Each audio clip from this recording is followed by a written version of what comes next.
Hey everyone, this is my dog Chloe. She is amazing in my eyes. But anyways, she's gonna go now. That's it for her. We're gonna talk about the Rocky Mountain Elephant. So this bike, I had a rough time recording everything, which was a bummer because I thought that the climb was gonna be really cool, really good recording, really good talking. I tried to do a first ride. My first ride, the videos didn't work out. The climb, terrible. Literally about 10 seconds into the descent, it said my battery was at 70%, and then it died. So, I got 3 rides in on this bike now. So let's start there.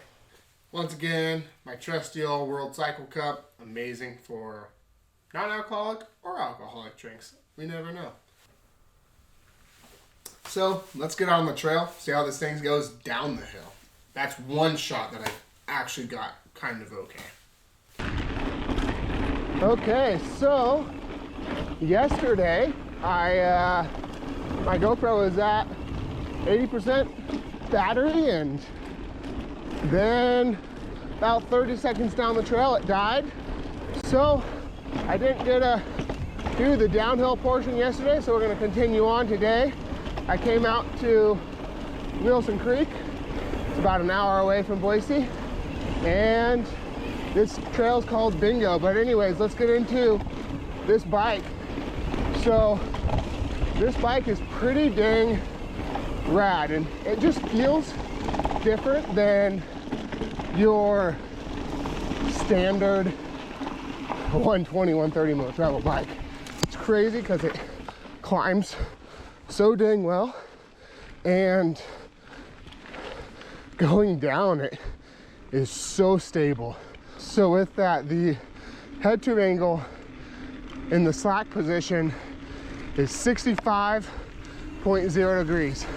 That's pretty dang wild for this type of bike. And with the Ride 4 deal, you can go, I think that's 0.2 degree increments up to 65.8 degrees in the steepest position, which is position 4, and then the wheelbase in position 1, which is the slack one. Sorry, there's lots of different positions, but it's 1,202 millimeters on this size medium that I'm on, and it's a 450 millimeter wheelbase. But yeah, so that's but yeah, and then the rear chainstay is 436 millimeters. And let's talk about the fun stuff now, how this thing feels. It is a blast in the corners, and it's pretty lively on the jumps, but I'd say it's a lot less than most other 120, 130 millimeter travel bikes. But this thing feels so stable right now. It feels like I'm riding this on my Santa Cruz Hightower, which is a 145, 150 bike, and it's just crazy. Like this bike, I mean, this trail is not crazy rough by any means. Pretty smooth, little choppy here and there. So it's perfect for this bike, especially for the high speed, which I think this bike really excels in.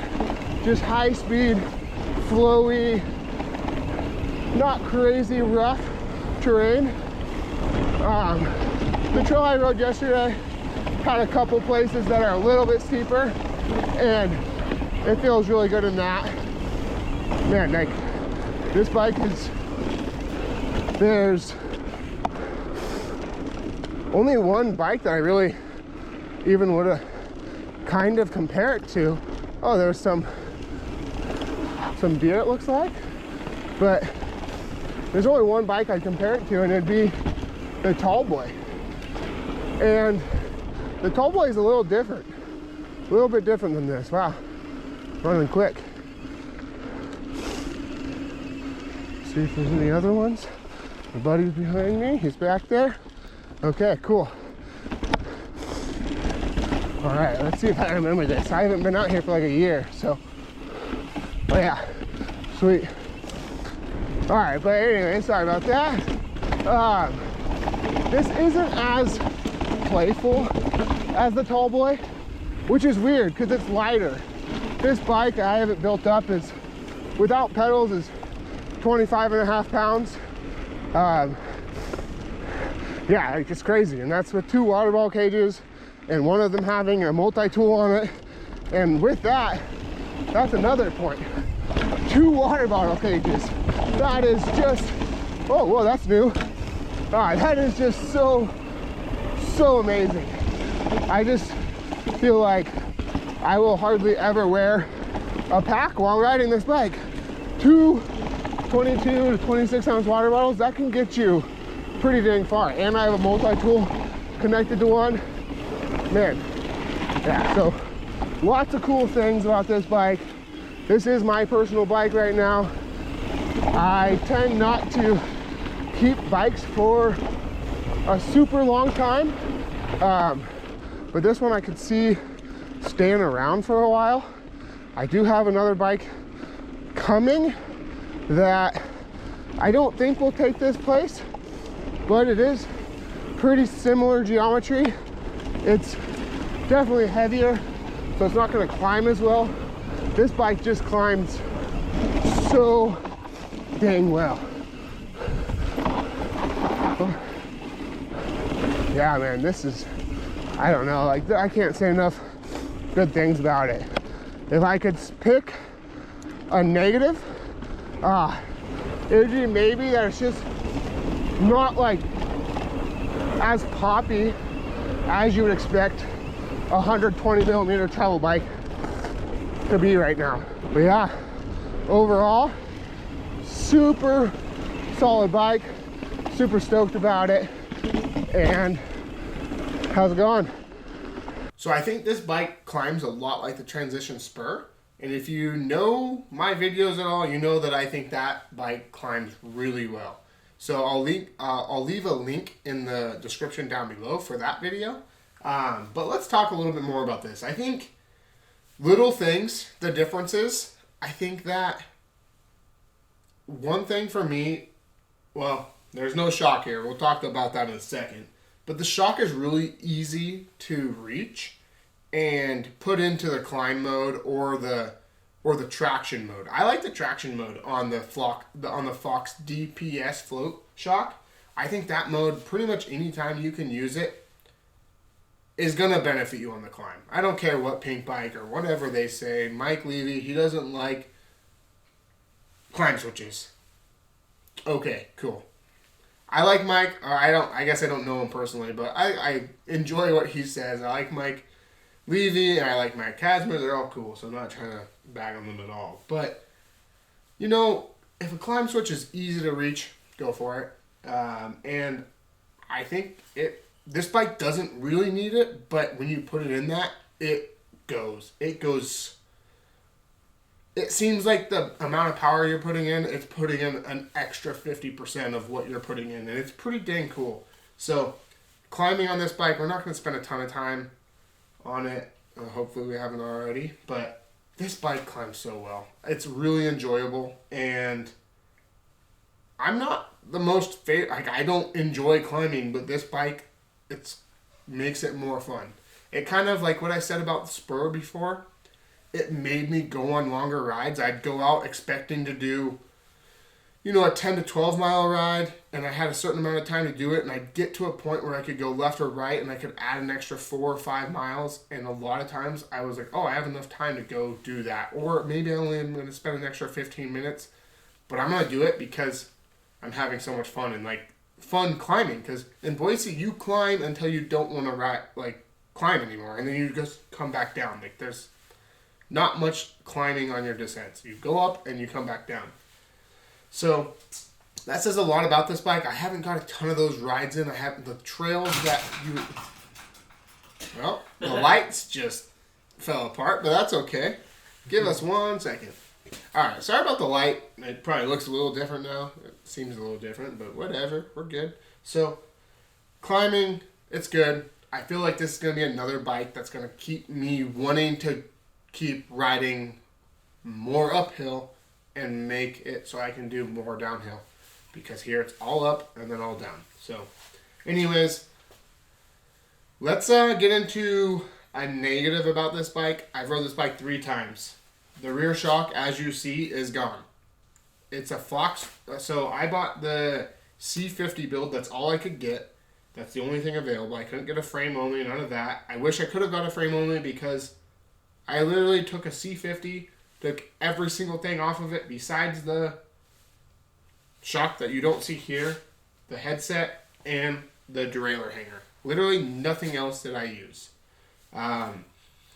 With that, though, this shock, I think some air's in the damper or something. Like, it never felt right. It was a little off. My first ride, I thought, like, it kind of felt a little weird, but I kind of just maybe thought it was the bike. And then after that, I let the bike sit for like a couple days and started pushing on it. You could just hear it's a slurping sound, kind of. Sounded terrible. Rode it again. Same thing. And then I think I lost some air. So kind of a bummer that this bike, it's not Rocky Mountain's fault. It's a Fox issue. And what's weird is the Fox DPS, it's a Fox DPS float performance that comes with this bike. I usually have nicer than performance, but I thought, the performance is going to be fine. That's going to be a good bike, or a good shock. And I don't know if I'll notice a huge amount between the performance and the factory or the performance elite, but the one time I do that, I have the shock fail on me. So kind of a bummer. It is what it is. But let's go over the build that I did do real fast. Let's just start from the front, try to do it in about 20 seconds. So Fox 34 Factory Grip 2. 1-up 20mm rise bars with Industry 9 stem. The Magura Trail SL brakes, front and rear. So it's a 2-piston in the back, 4-piston in the front. No rear shock. I don't like those. SRAM AXS cranks. Race Face Atlas pedals. I got this copper chain, copper XX1 cassette. And then I went with the X01 axis, which X01 and XX1, I actually think X01 actually shifts better. I don't know if it's because it's an aluminum cage versus like a carbon cage. But anyways, then we've got these. I know we've gone over 20 seconds, so sorry. But these Industry 9 ultralight 24-spoke wheels. Man, I just love those things. Any bike under 130 millimeters of travel, I think I'm going to put those on. Yeah, super stoked with this. Also, a wolf tooth dropper. Very impressed with that thing, actually, so far. It feels a lot like the bike yoke. Maybe not quite as smooth on the down, but just as fast and quick response on the up. Well, hopefully you enjoyed most of what I said on the descent. I think this bike does descend very well. So stable. For a 120 millimeter rear travel bike, it's so light and so stable, like it doesn't make sense. There was another YouTuber that talked about how it took him a couple rides to figure out this bike, and I think that with 3 rides in, like I've kind of started feeling that, and like the first ride, it was, new bike feeling. It's always a new bike, like everything is cool, but I wasn't used to it. Second ride, I did a couple laps on the exact same trail. And the second lap, I was like, oh man, things are clicking. So it is a bike that takes some getting used to. I am lucky enough to be able to ride a bunch of bikes, and I am used to being able to get used to a bike very fast. So I would say a normal person that gets a new bike, maybe every year, it's going to take you a lot more time than 1 or 2 rides to get used to the feeling of this bike, especially when you go to like a new bike every 5 years. You're going to a completely different everything from 5 years ago.